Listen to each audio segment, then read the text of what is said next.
Dulu masjid ini dikenal dengan masjid 3M, makan, makan, makan, makan terus.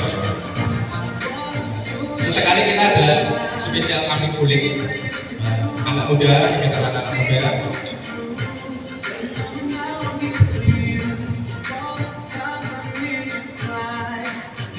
Kajian setiap malam dari hari Senin sampai hari Jumat.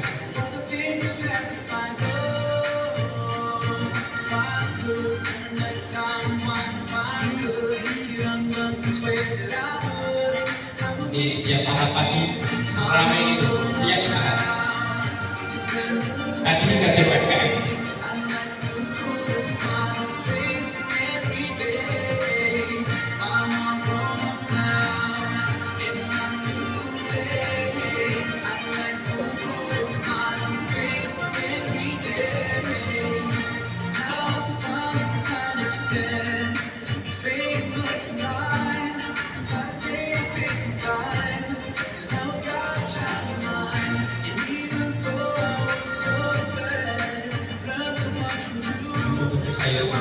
Ibu biasanya senang, kami nanti ada kegiatan HRI.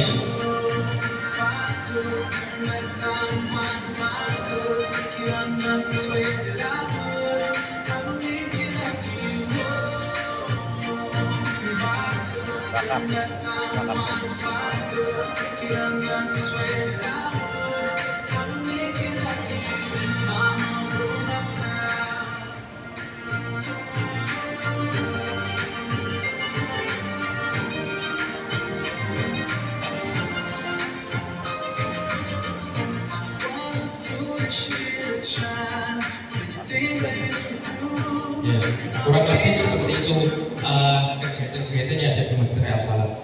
Mungkin sebelum kita mengajak ke program dan lain sebagainya, saya izin berdiri di Ustaz saja. Ini Bapak Ibu, mungkin dengan segala permasalahan atau segala kekurangan atau permasalahan di masjid-masjid Al-Falah dulu, Bapak Ibu Ustaz saja, Al-Falah pun juga pernah merasakan itu. Dulu masjid ini itu pertama berasal dari tanahnya, ini tanah wakaf dari pabrik PG Mojo, pabrik gula, diberikan kepada Muhammadiyah, diminta buat mengelola masjid. Kemudian dibangunlah masjid, yang masjid itu diberi nama Masjid Al-Ittihad. Sama. Nah, kemudian berjalannya waktu, pada saat itu Pak Bupati itu pengen mengikutkan lomba masjid ini, lomba manajemen masjid tingkat nasional. Nah, selanjutnya pada saat itu akhirnya mau nggak mau karena masjidnya milik Muhammadiyah, maka dari itu harus dibuatkan SK atas nama Bupati, SK Bupati. Nah, akhirnya dibuatkan SK ikut lomba pada saat itu di tahun 1960-an, barulah masjid ini menjadi Masjid Al-Falah. Nah, jadi masjid ini itu yang mengelola Muhammadiyah, tapi SK-nya dari Bupati. SK itu dari Bupati yang menyusun takmirnya, segala takmir di sini itu yang menyusun Muhammadiyah. Jadi Bupati tidak ikut nimbrung atau pembahas untuk strukturalnya seperti itu. Nah, masjid ini memiliki tanah luas 5.150 meter.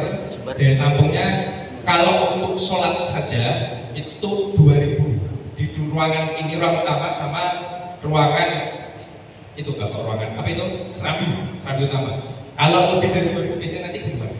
Gitu. Nah, itu sedikit sejarah singkat mengenai Masjid Raya Al-Falah. Kemudian kalau kita tadi sudah bicara tentang SK, maka dari itu kita itu ada struktural Bapak Ibu. Ada 4. Yang pertama itu yang paling atas takmir, Pak Takmir, yang tadi disusun oleh pimpinan dari Muhammadiyah. Itu takmirnya. Takmir ini itu presentasinya ada 80% ustadz-ustadzah yang sudah umurnya mungkin 40 tahun, 50 tahun ke atas. Kemudian 20% ini siapa? 20% ini anak muda. takmir. Jadi yang membuat kebijakan, yang menyusun visi misi ke depan itu takmir. Kemudian di bawah takmir itu ada 4. Yang pertama adalah badan usaha milik masjid. Karena masjid tidak boleh jualan, maka dari itu masjid membuat badan usaha milik masjid.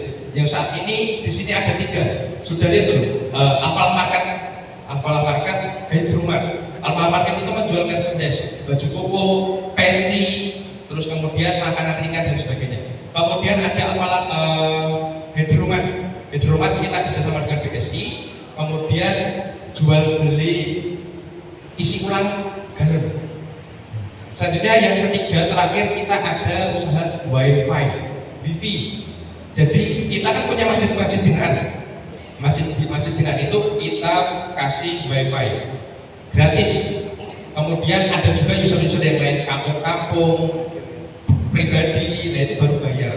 Kemana keuntungan semuanya ini? Keuntungannya untuk operasional masjid, untuk makan-makan, program, kajian dan sebagainya. Kemudian ada Bank Ziska. Bank Ziska itu kalau di sini itu tugasnya adalah tujuan utama memberantas riba. Kalau kita hutang di bank konvensional itu kalau kita pinjamnya berapa harus mengembalikan ada bunganya. Kalau di sini tidak. Di sini itu kita meminjamkan satu orang itu bisa 500, paling tinggi itu ada 1.500.000. Cara sistem pengembaliannya nanti setiap bulan dibikin kelompok seperti itu.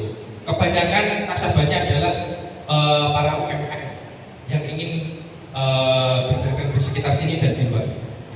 Selanjutnya ada imam. Nah, imam ini di bawah takmir. Di Al-Falah ini imamnya ada 5. Ada 5. Kenapa 5? Karena di Masjid Raya Al-Falah itu imamnya tidak hanya sekedar buat mimpin sholat, tapi juga ada fungsinya seperti konsultasi, habis itu sharing di luar dan sebagainya. Ketika ada permasalahan umat, sharingnya kemana? Ke imam. Jadi imam itu di sini tidak hanya sekedar mimpin sholat selesai, tapi harus tahu permasalahan jamaahnya. Misalkan ada jamaah yang pengusaha ada masalah, nanti dicarikan solusi dan sebagainya. Nanti kita bicara lebih dahulu. Kemudian yang selanjutnya ada eksekutif yang dipimpin oleh direktur. Jadi masjid ini itu ada direkturnya. Direktur ini membawahi siapa? Pertama ada membawahi operasional. Operasional itu apa aja? Seperti keamanan, ambulan, transportasi, kemudian yang ngurus dapur, yang makan-makan, yang masak, yang kisah-kisah, kemudian yang kebersihan kamar mandi.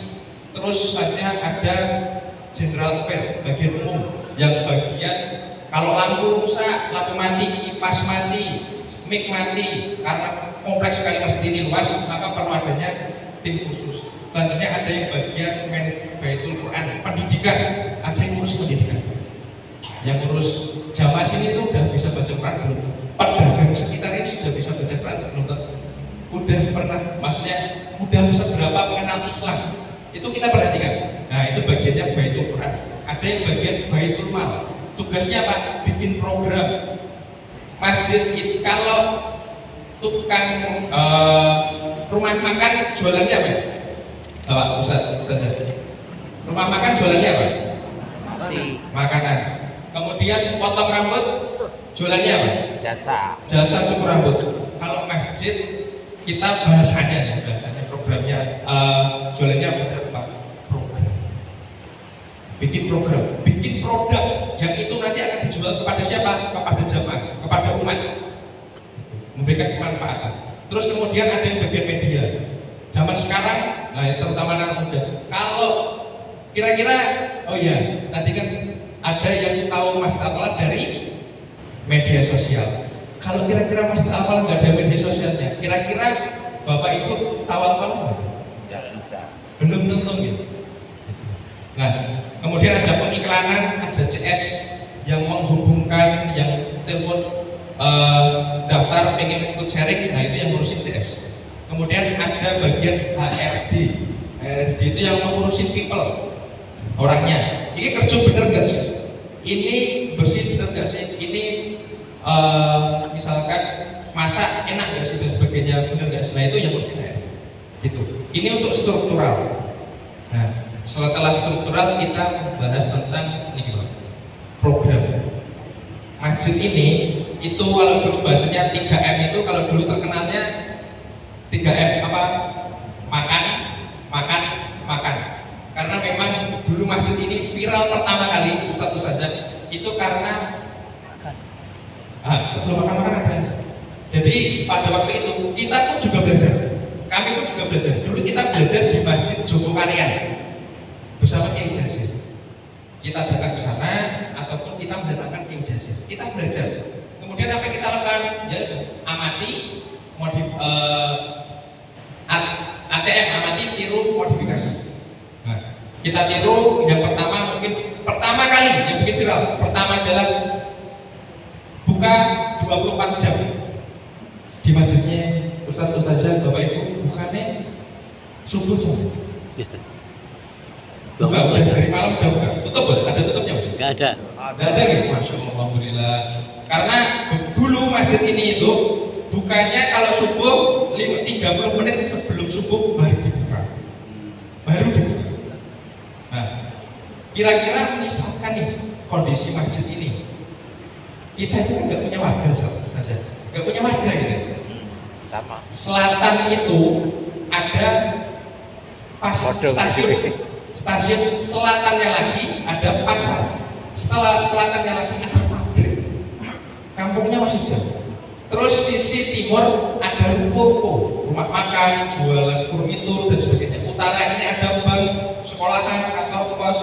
Di sisi barat sama ada gereja, kita masukkan sama gereja. Terus sebelahnya lagi ada sekolahan, ada rumah dinas dan sebagainya. Kita punya warga. Kira-kira dengan ketidak ada warga tersebut yang mau sholat ini kira-kira siapa?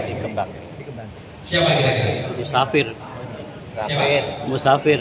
Musafir. Yang pengen mampir, pengen istirahat. Kira-kira musafir itu menjadwalkan nggak? Kira-kira sampai sana nanti 3:30 kan? Subuh 3:30. Kira-kira menjadwalkan nggak? Enggak ya? Enggak. Lah kalau mau ke sini tapi masih tutup, enggak jadi ke sini. Maka dari itu timbullah inisiatif buat masjid buka 24 jam. Itu pun pertama kali masih ada pertentangan. Masjid kok buka 24 jam? Maka ikutin gimana, lampu hilang, gimana dan sebagainya. Ada pertentangan. Akhirnya timbullah bisa tambah security, keamanan. Baik. Akhirnya timbul itu sampai nanti ada kebersihan. Selanjutnya yang viral itu ada kamar box. Ustaz udah lihat? Ustaz? Belum. Nah nanti bisa dilihat. Di situ ada kamar box. Jadi misalkan ada jamaah yang ingin istirahat bisa tidur di situ. Kita sediakan kasur juga. Jadi itu nyaman. Mau istirahat bebas. Nah, akhirnya timbullah ini program 3M, melayani. Kita harus baik. Takmir itu diusahakan melayani, bukan menguasai. Beberapa kali tempat itu pasti ada jagoannya. Masjid saya itu takmirnya susah buat bikin program dan sebagainya, mengendap uang. Nek gak ini gak boleh masuk, nek gak ini kayak gini. Jadi bukan melayani mindsetnya, tapi menguasai, merasa masjid itu miliknya takmir. Terus kemudian membagiakan, harus bagian, dapat dibagiakan. Yang transit dikasih minum terlebih dahulu. Yang pengen istirahat, gak cuma kita istirahat paling nyaman itu gimana, Ustaz? Istirahat paling nyaman setelah perjalanan itu apa itu? Tidur. Nah, kita kasih membagian, mencerahkan secara pendidikan dan sebagainya kita cerahkan. Nah, itu masalah program. Nah, ini nanti kita monggo kalau mau nanti bisa sharing mengenai ada melayani 24 jam, ramah anak muda, konsultasi. Kita ada 3 konsultasi satu saja. Pertama ada konsultasi yang imam semua, konsultasi bisnis, kemudian konsultasi perjodohan, ada konsultasi hutang. Banyak ternyata ya. Yang hutang. Nah, nanti kita mungkin bisa sering. Untuk membahagiakan kita ada pasar bahagia, satu anak yatim, miras, itu beras. beras-beras yang kita kirimkan untuk pondok pesantren yang membutuhkan, panti asuhan yang membutuhkan, kita suplai beras. Ada pejuang nafkah kajian pagi-pagi, ada kegiatan anak muda, ada wedang subuh, setiap subuh kita ada. Nah, selanjutnya kecuali Senin sama Kamis, selanjutnya mencerahkan ada kajian rutin, Dewan Jus dan kajian subuh, dan ada yang banyak lainnya. Nah, pertama, masjid itu mindsetnya saat ini dilihat di masyarakat umum, kira-kira masjid gunanya itu apa? Fungsi masjid itu apa? Sholat. Hanya sholat, hanya untuk ibadah ke masjid saja. Padahal enggak, masjid itu punya sebagai kunci solusi permasalahan umat, mulai dari sosial, entah itu membantu anak yatim, entah itu membantu permasalahan umat pedagang, permasalahan masyarakat yang kekurangan dalam belum bisa beli makan dan sebagainya untuk ngurus perutnya, masjid sebagai solusi tersebut. Kemudian pilar kesehatan apa? Mungkin pertama, kemarin baru saja kita bikin donor darah. Jadi habis kajian jamaah diberi fasilitas buat donor darah gratis, pulang kita kasih snack dan sebagainya. Terus ada cek kesehatan gratis. Paling senang biasanya yang umur 40 ke atas itu kalau cek kesehatan gratis di kampung buat antri-antri. Zero betul. Nah, terus ada lagi pilar pendidikan, mulai baca Qurannya gimana, pemahaman tentang Islam bagaimana. Nah, itu kita perhatikan. Nah, dan kita tidak melupakan semua generasi, mulai dari generasi baby boomers 40 tahun ke atas. Programnya apa kita urusin? Yang dewasa, yang umur 20 tahun ke atas, 30 tahun ke atas, yang remaja 17 tahun ke atas, yang anak-anak dan juga anak-anak. Nah, untuk dewasa nah ini kegiatan untuk biasanya ibu-ibu yang paling suka, yang disukai. Pertama, kita mungkin bisa lihat dulu program Pasar Jumat Bahagia. Nah, ini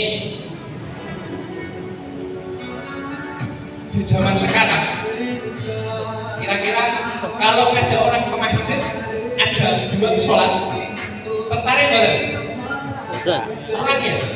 Harus ada pancingannya. Pancingannya apa? Salah satunya ya bagi-bagi.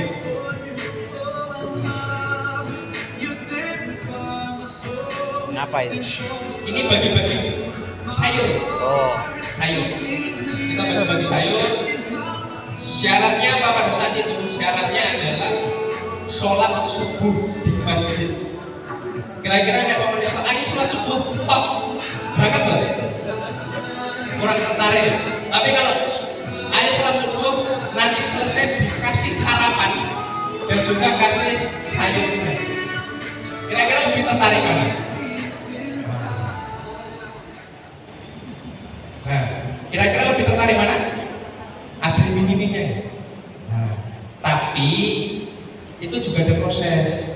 Jadi misalkan awal-awal kita kasih sayur gratis. Setelah itu, sebelum ada kasih sayur gratis itu syaratnya pertama sholat subuh di masjid. Setelah sholat subuh di masjid baru dapat kupon. Kupon itu buat dikibarkan. Nah, sebelum mengambil sayur gratisnya ada kajian dulu. Ada kajian, jangan sampai nanti kita membiarkan niatnya di masjid boleh sayur terus. Ya itu boleh, bagus. Cuman lebih bagus lagi kalau kita benarkan niatnya. Betul nggak? Nah, pelan-pelan kita sentuh hatinya. Siapa tahu melalui sayur ini ibu-ibu, bapak-bapak yang biasanya nggak ke masjid, niatnya jadi pengen ke masjid buat beribadah. Dapat hidayah dari situ. Nah, terus kemudian ada lagi kegiatan ini kajian malam. Nah, ini kajian malam tiap Senin sampai Jumat, khusus Senin sampai Kamis itu khusus umum. Bapak-bapak, ibu-ibu yang bekerja biasanya waktu longgarnya kapan? Malam kan? Nah, kita sediakan fasilitas di malam hari kajian. Nah, disuruh banyak kegiatan pola-pola kan biasanya kurang tertarik. Makanya kita bikin kegiatan kajian rutin. Rutin. Ada anak muda juga. Untuk umum, Senin sampai Kamis jam 8 sampai jam 9.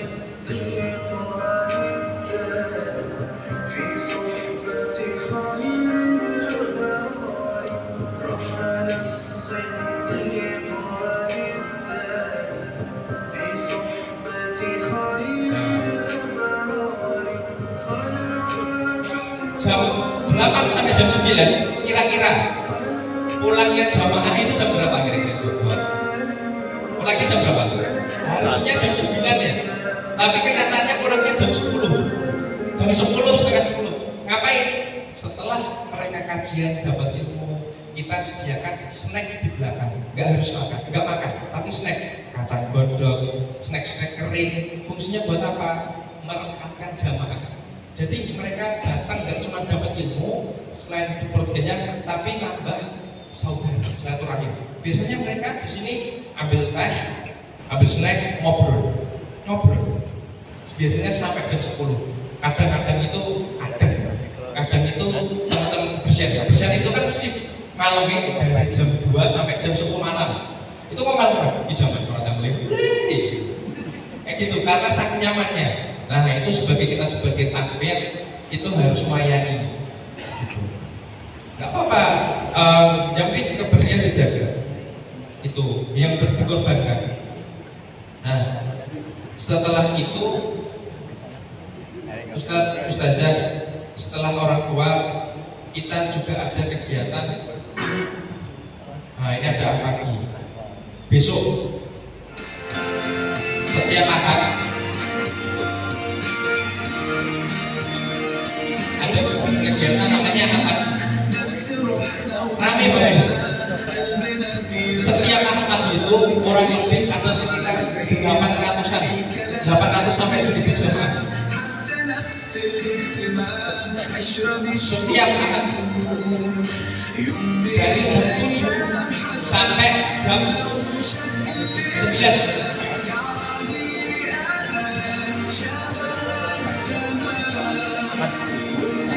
Dewe anu pembuat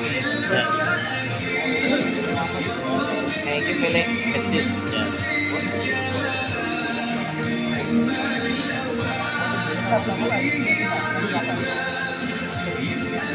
Jualan ya, ini jualan.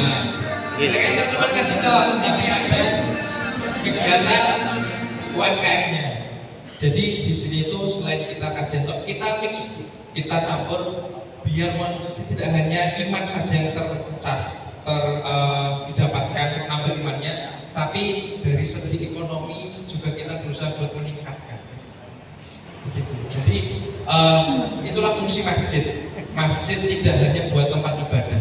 Setelah tempat ibadah selesai, maksudnya yang sholat udah banyak, yang sholat ini kita berusaha buat ekspansi ke bidang lainnya, ekonomi, sosial, kesehatan. Kita harus ke sana.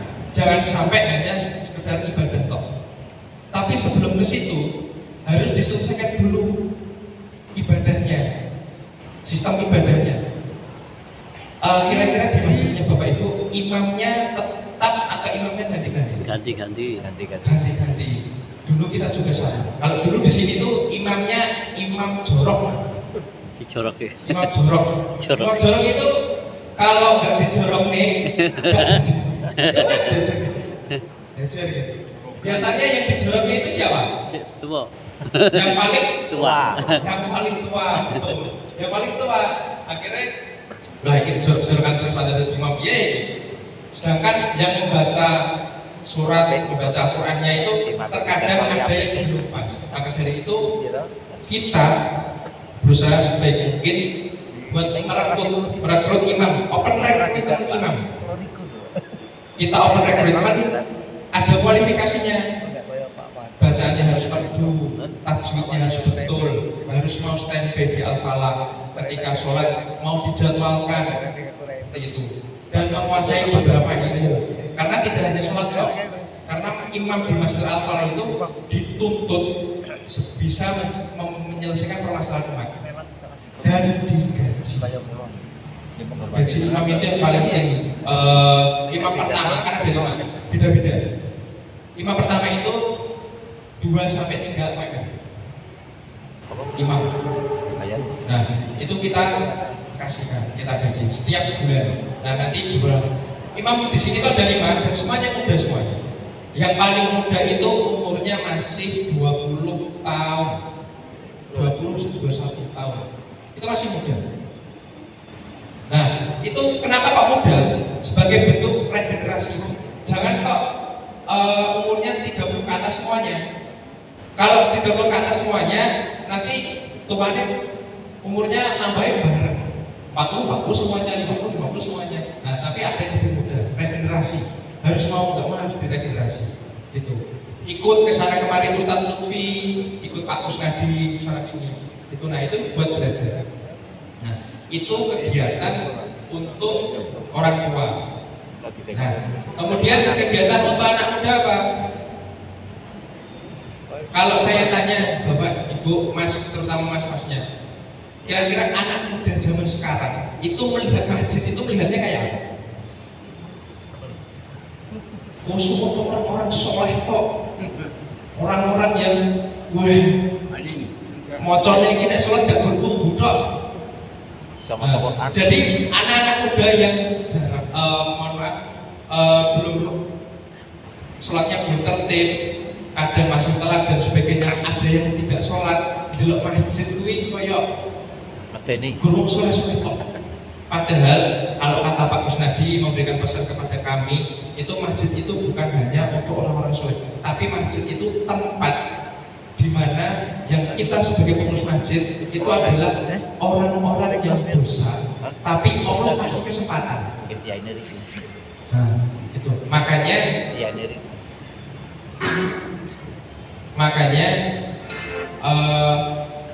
nah ini anak muda, ini kegiatan-kegiatan anak muda.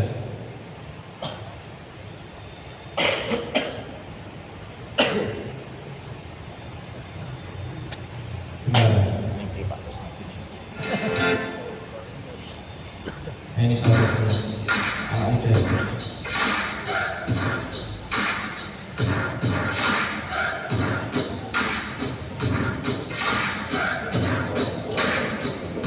Maksud tidak hanya untuk kajian tok, tapi kegiatan-kegiatan yang itu dekat dengan anak muda. Apa ya? Merangkul anak-anak jalanan, anak muda jalanan. Harapannya apa? Masjid itu tidak hanya buat ibadah tok, pilihan juga tidak ibadah.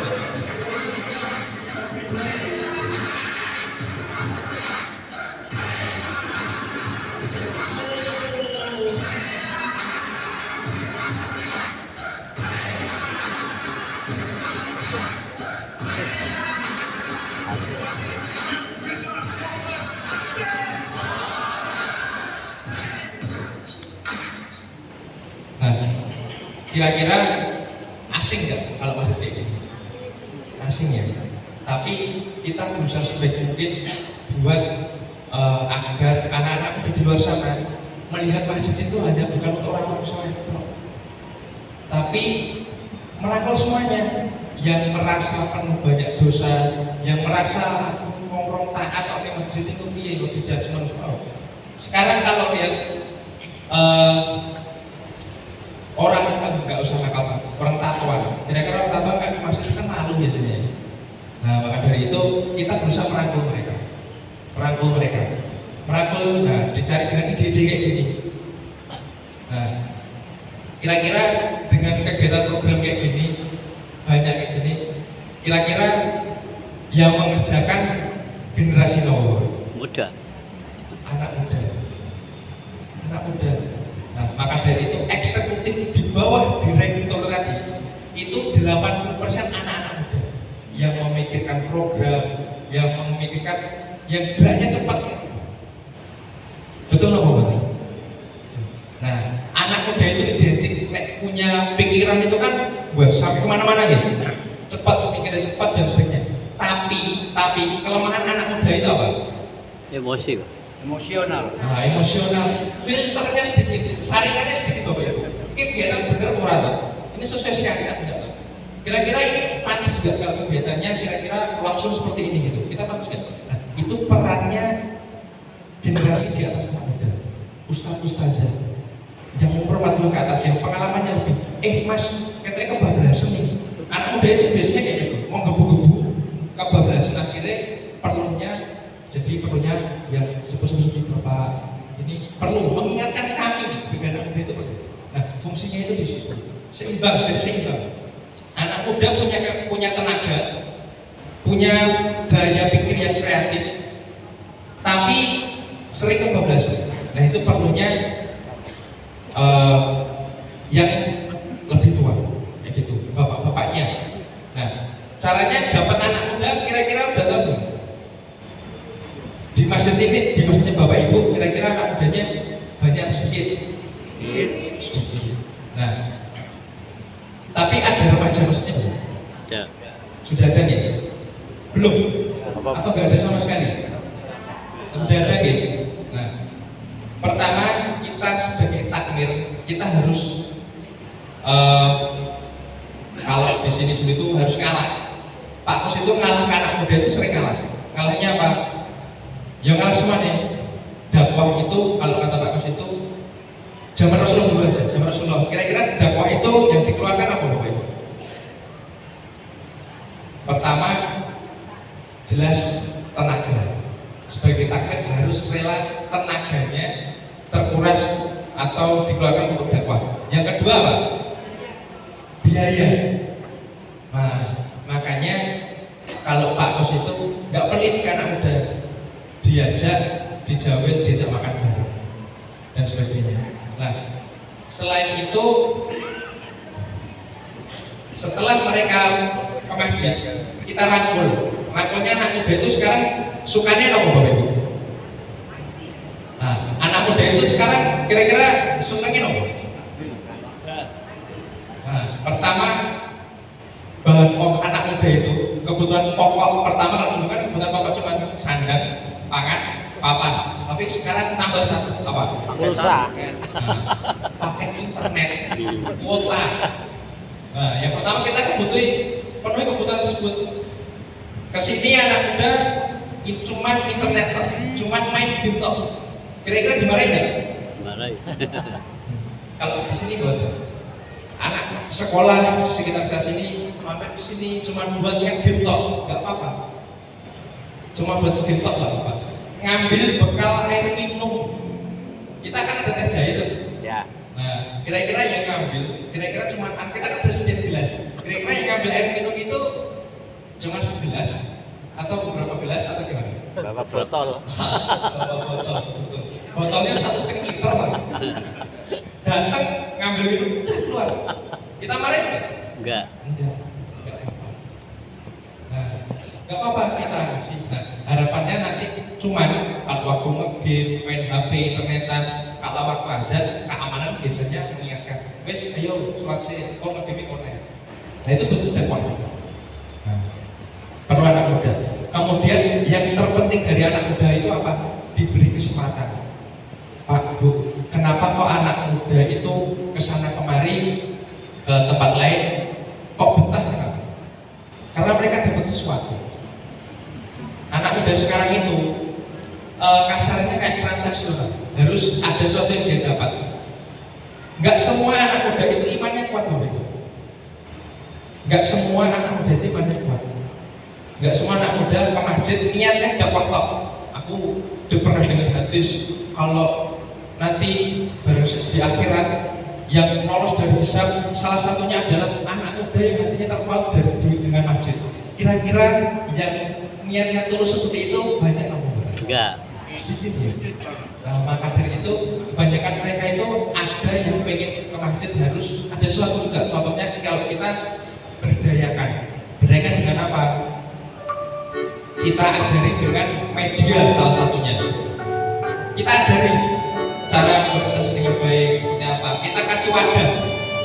Yang mereka pengen public speaking, belajar ngomong, kita kasih wadah juga. Yang mereka pengen belajar masak misalnya, kita kasih tempat juga. Jadi pengen belajar manajemen, pengen jadi pemimpin, kita kasih wadah.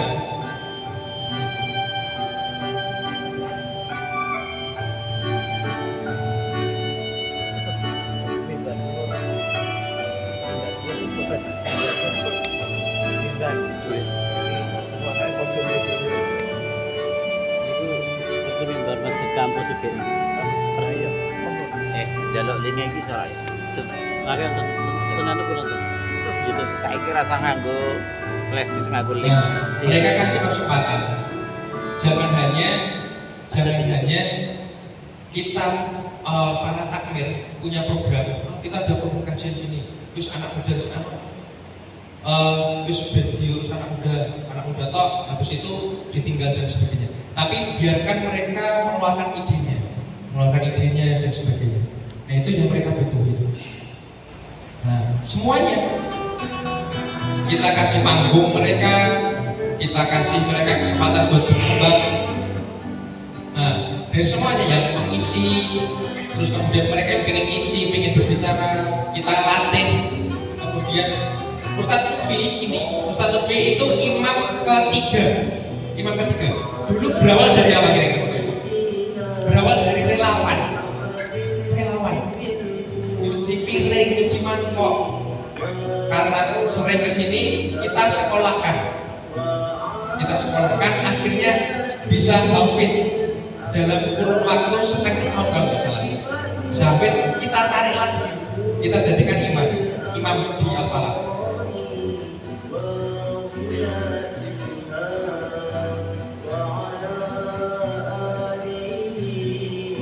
Setiap kegiatan itu mesti tidak akan lepas dari anak-anak itu. Karena apa?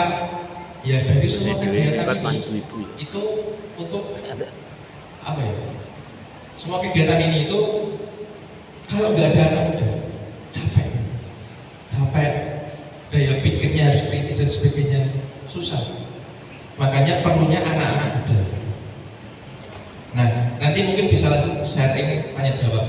Selanjutnya adalah kira-kira dari banyaknya program ini tadi, pertanyaannya pastinya terbesit dari Bapak Ibu Ustadz Ustazah, uangnya dari mana?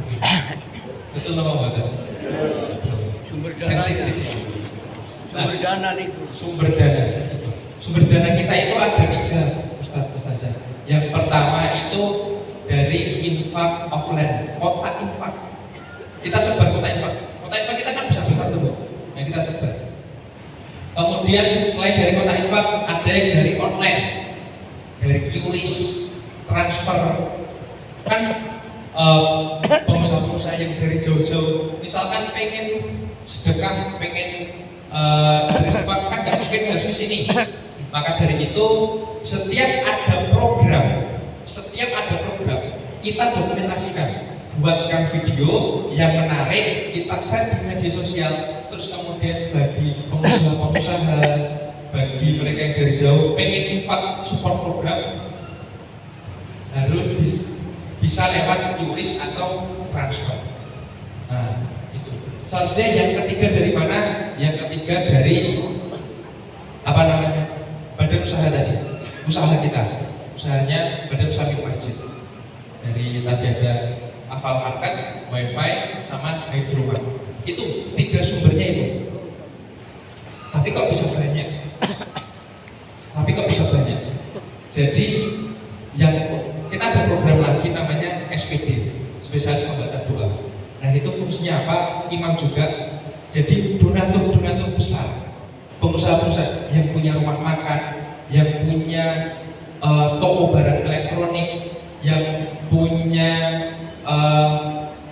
perusahaan-perusahaan itu setiap mereka infak kita doakan.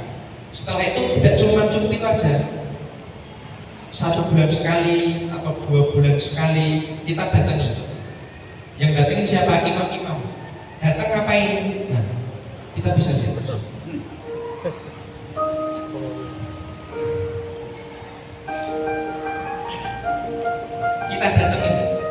kita datangi, ditanya ngobrol perkembangan usahanya gimana Bapak Ibu, lancar tidak, silaturahim ngobrol-ngobrol, ada permasalahan dan apa yang masih bisa bantu.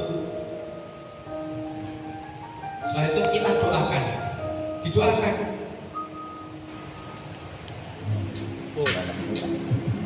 Banyak, nggak cuma, nah ini kita datangi lagi, rutin. Salah satu fungsi imam masjid bukan hanya untuk imam sholat, tapi salah satunya ini maintenance donatur. Kita kelola donaturnya. Biasanya kan ketika ada infak, ya udah infak selesai. Tapi nggak, kita jaga silaturahim kita, meningkatkan kepercayaan.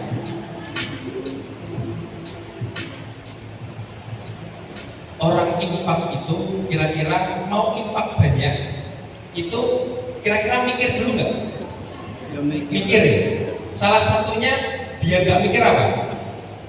Biar kita kasih kepercayaan, tempat yang terpercaya. Saya mau sedekah 5 juta, saya mau sedekah 10 juta. Kira-kira kirane tempatnya lah masjid, ya masjid yang kirane nggak ada program tutup, nggak ada fasilitas, kira-kira mau nggak investasi? Enggak. Nah, maka dari itu tadi kita harus menjadi masjid yang terpercaya, mampu menyelesaikan permasalahan umat, mampu memberikan fasilitas-fasilitas untuk warga sekitar, untuk musafir. Musafir yang dibutuhkan apa? Minum, tempat tidur, dan kita beri fasilitas. Maka dari itu yang berinfak ikhlas rela ke masjid. Oh ini masjidnya kita yuk, oke, ya udah.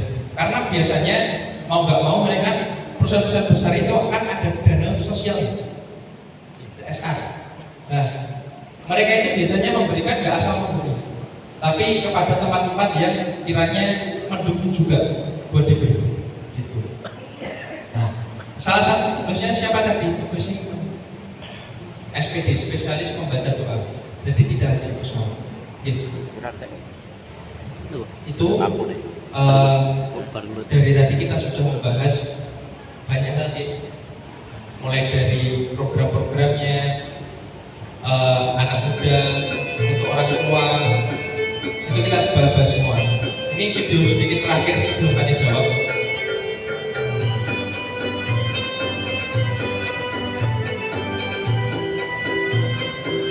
Ini kegiatan kajian pejuang nafkah. Kajian pejuang nafkah. Mereka datang, mereka dapat kajian umum rutin satu tempat.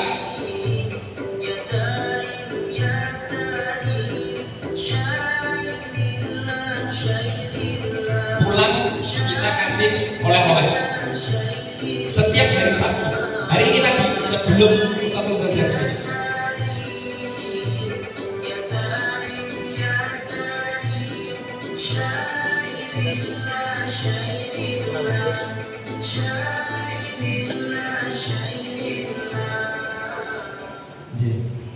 ini salah satu program kita, pejuang nafkah. Dulu namanya programnya itu kajian UMKM.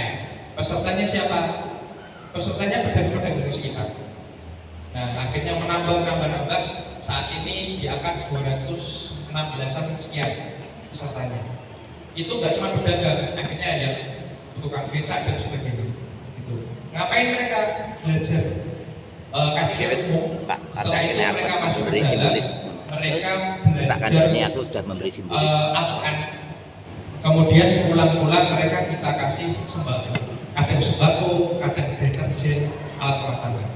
Itu Ustazah jadi ditanyakan mungkin untuk anak muda gimana, programnya perlu gimana aja, karena memang setiap masjid itu punya positioning masing-masing, Bu.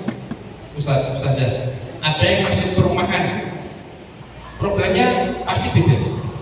Ada yang masjid seperti Al-Falah sama masjid Ittihad tadi, masjid transit, masjid musafir, programnya pasti beda. Monggo. Mungkin kalau ada yang tanya bisa, monggo.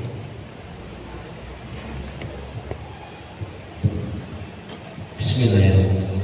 Assalamualaikum warahmatullahi wabarakatuh. Waalaikumsalam. Perkenalkan kami dari Masjid At-Takmir, Masjid At-Taqwa, Desa Kasirit, Kecamatan Wonogiri, Kabupaten Banjarnegara.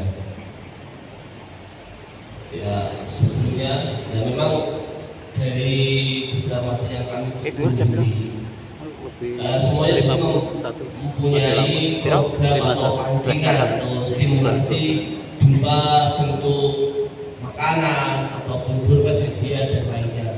Itu mungkin karena khasnya banyak.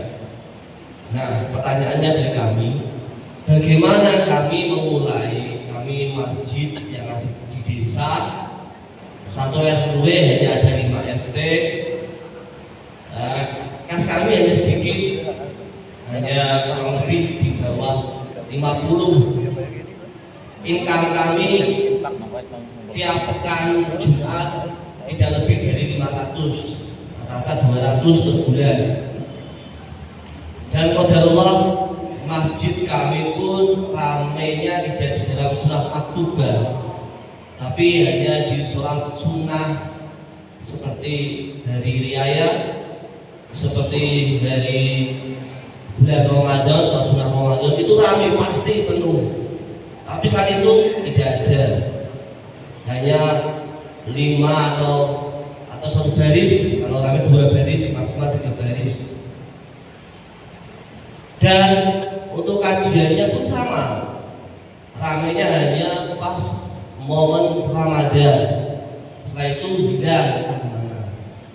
Nah, bagaimana cara kami untuk mengkonsistenkan jamaah kami yang mungkin sifatnya musiman seperti itu?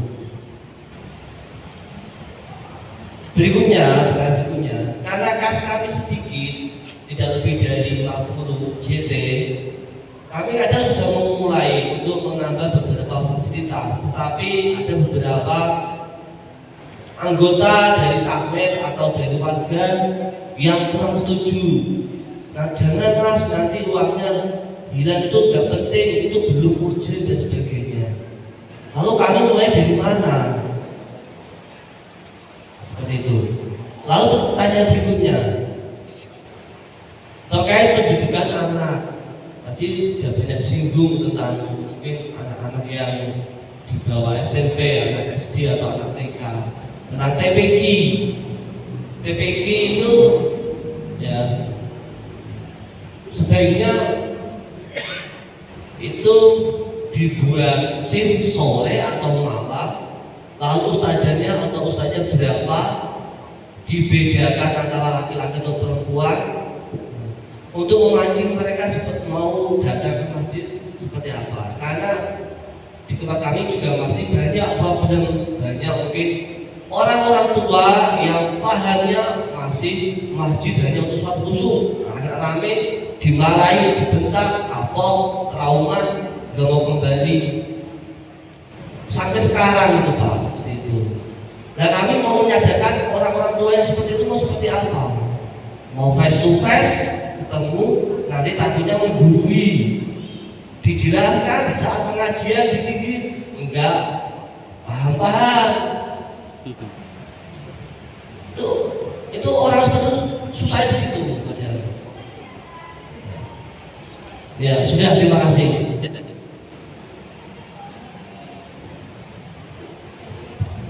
Karena pertanyaannya 3, langsung saya jawab dulu. Ya, bisa saya jawab.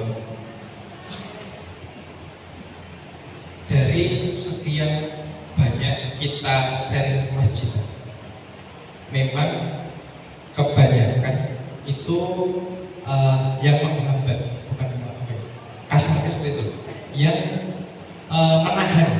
menahan untuk masjid itu maju adalah memang mindset takmirnya. Mindset takmir, karena kebanyakan masjid takmir itu berlomba-lomba banyak-banyakan kas. Ada yang berlomba-lomba banyakan kas. Ada yang pengen menguasai ini masjidku, merasa itu masjidnya dia. Nah, kebanyakan permasalahannya di situ. Nah, pertama yang perlu dimasalahkan berarti ya takmirnya. Dengan cara apa? Mungkin coba mendatangkan atau kita sebenarnya punya beberapa fasilitas. Kita Pak Kusnadi itu setiap weekend itu pasti ada kegiatan di luar. Monggo bisa diundang. Misalkan nanti PPO dan sebagainya. Kalau kata Pak Kusnadi itu kegiatannya itu sebenarnya nggak sharing, tapi sebenarnya rupiah partner. Jadi rupiah partner. Yaitu biar apa? Biar tahu sebenarnya fungsi masjid itu apa. Kemudian harus bagaimana? Mindsetnya harus seperti apa? Nah, itu yang pertama yang memang takmirnya. Alhamdulillah kita punya takmir yang mau support anak muda diberikan ruang dan sebagainya. Tapi kalau belum bisa seperti itu, ya itu tadi. Pak Kiai Jasir itu pernah cerita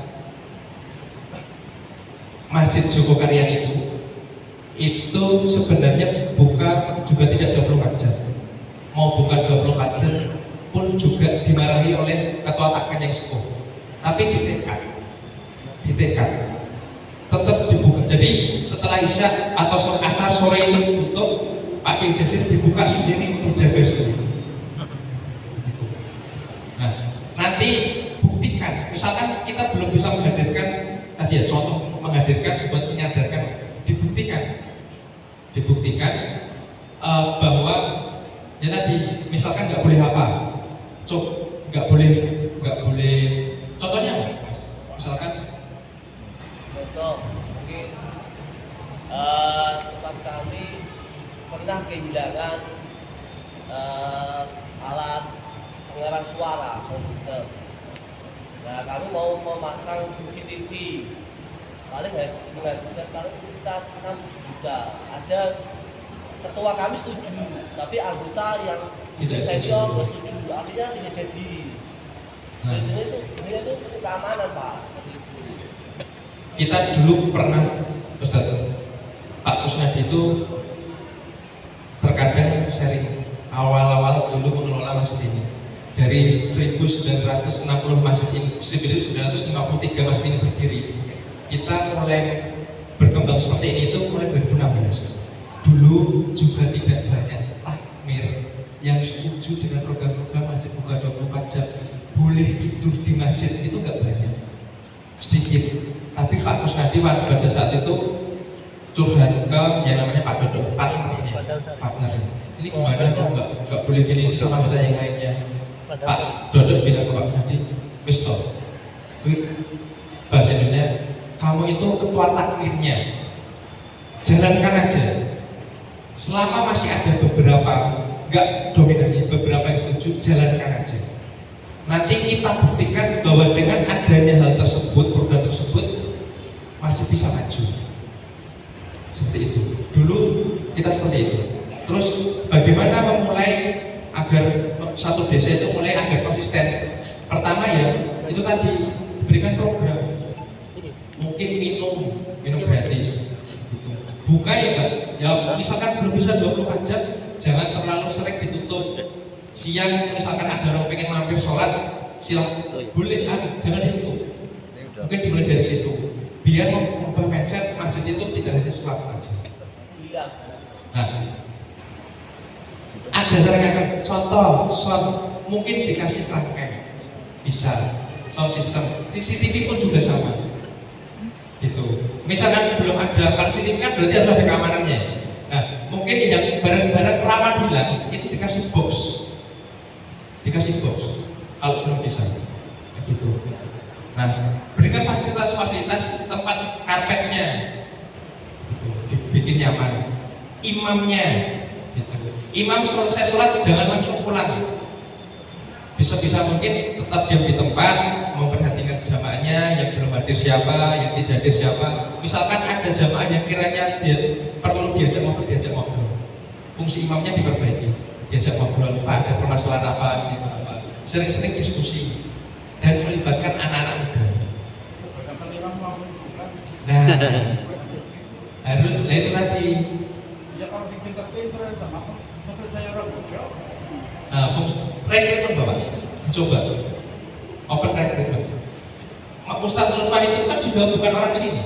Masjid ini kan dulu juga kita nggak ada warga, juga sama. kita kasih kasarannya hadiah isyarat di akhir bulan dengan ketentuan imam misalkan habis sholat jangan langsung pulang, ditemenin dulu jamaahnya. Itu mungkin dimulai dari sharing, habis sholat ada pembacaan hadis atau sharing, kayak gitu juga bisa. Gitu. Nah, itu yang memang harus kita perbaiki Bapak, sama-sama. Dulu imam kita juga kayak gitu. Kita nggak punya imam jorok tadi kan itu. Jorok ini baru jadi imam. Kalau imam jorok, kira-kira bisa mengayomi jamaah gitu? Enggak. Kemungkinan bisa terbatas. Ilmunya pun juga terbatas gitu. Terus kemudian soal keuangan gimana? Di tempatnya Ustadz kira-kira ada pengusaha betul atau orang yang mungkin punya usaha apa gitu? Ada betul? Banyak. Nah, itu disambung silaturahimnya. Dengan cara apa? Minimal kalau belum ada imam tersebut takmirnya yang datang. Takmir atau orang yang dituakan di masjid tersebut datang jangan langsung bawa proposal. Karena langsung bawa proposal baru kertas, kayak takmir ini apa ya? Jalan duit aja. Datang apa? Ditanya keadaannya gimana? Tadi SPD didoakan, ambil dulu aja hatinya. Harapannya dengan itu harapannya apa? Harapannya hidayahnya terbuka. Nanti nek didatangi terus, kemudian doakan dan sebagainya. Nantilah timbul minimal dari siapa kewo. Itu strategi finansial, secara finance. Dan berusaha buat gini, mindsetnya dirubah. Masjid ini miliknya Allah. Selama takmirnya ingin berbuat baik, ingin memajukan Islam di wilayah tersebut, Allah yang bantu. Jangan takut kasnya habis. Memang itu perlu keberanian, perlu iman. Berarti takmirnya harus dikuatkan imannya. Nah, selanjutnya tadi pendidikan anak TPQ di sini itu biar istiqomah, anak-anaknya banyak. Pertama, guru-gurunya harus guru-guru yang inovatif, kreatif. Tidak hanya bisa belajar baca rock dan sebagainya, tapi dia juga bisa menceritakan kisah-kisah. Biar anak-anak itu kalau cuma baca tok nanti habis itu lari-lari, tapi dibaca kisah. Andaikan ada yang lari-lari, kita kasih fasilitas. Itu entah fasilitas bola, yang senang main bola, minimal jangan anak-anak itu nggak semuanya ke masjid pengen belajar, tapi ada yang pengen bermain. Sediakan kertas.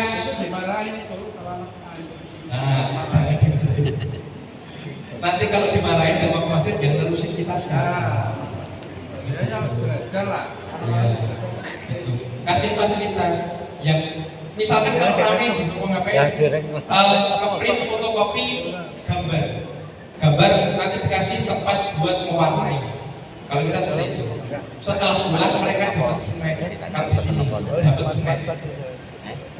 Anak-anak di sini itu gitu. Mereka main-main, bukan kita larang, kita kasih fasilitas. Kita beli gawang di belakang. Mereka main bola boleh main.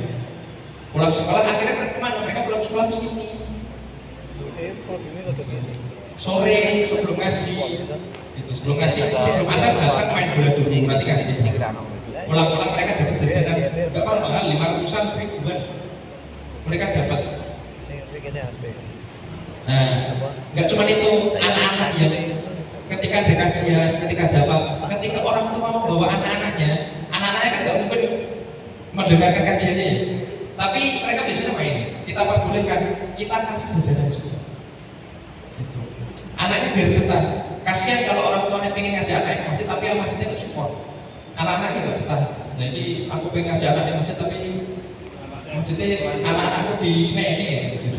Nah, gitu aja. Kurang lebih seperti itu. Fungsi imamnya harus kuat. Yang pertama, mindset takmir, pola pikir takmir harus diperbaiki. Kedua, fungsi imam. Setelah fungsi imam selesai, baru kita fokus ke anak-anak muda. Anak-anak muda. Gitu. Ada lagi? Enggak? Jadi. Weh, dari Masjid Al-Ittihad. Sama namanya, sama posisinya juga sama. Masjidnya yang banyak kaum haji, jadi terlebih tepatnya Al-Musafir.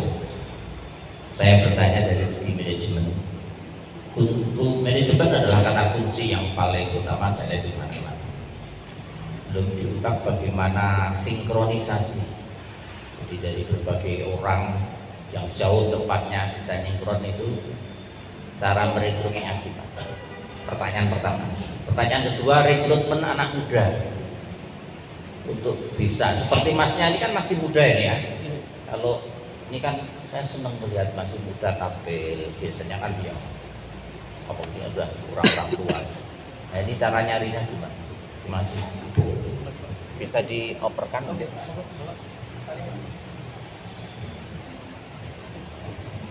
Karena waktu mungkin bisa gilir Pak. Masih ada beberapa waktu sih Pak. Ini mungkin dari daerah. Yang masjid lain dulu ya. Ya. Ada betul. Ini Pak dari masjid. Takwa tadi udah. Oh, apa yang bapaknya? Oh,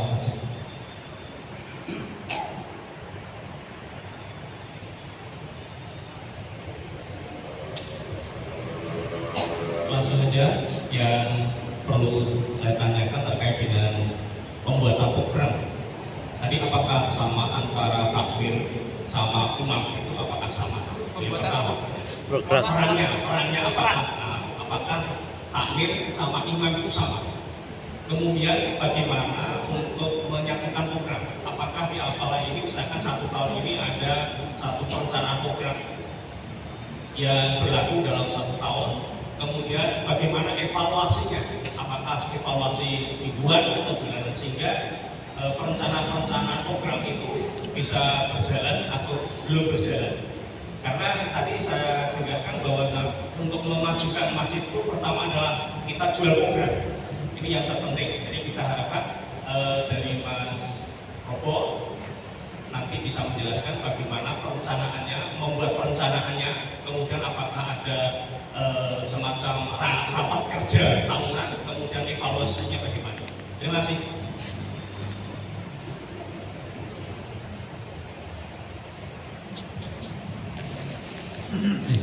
Yang pertama tadi anak muda aja Pak. Ya, sama sinkronisasi organisasi.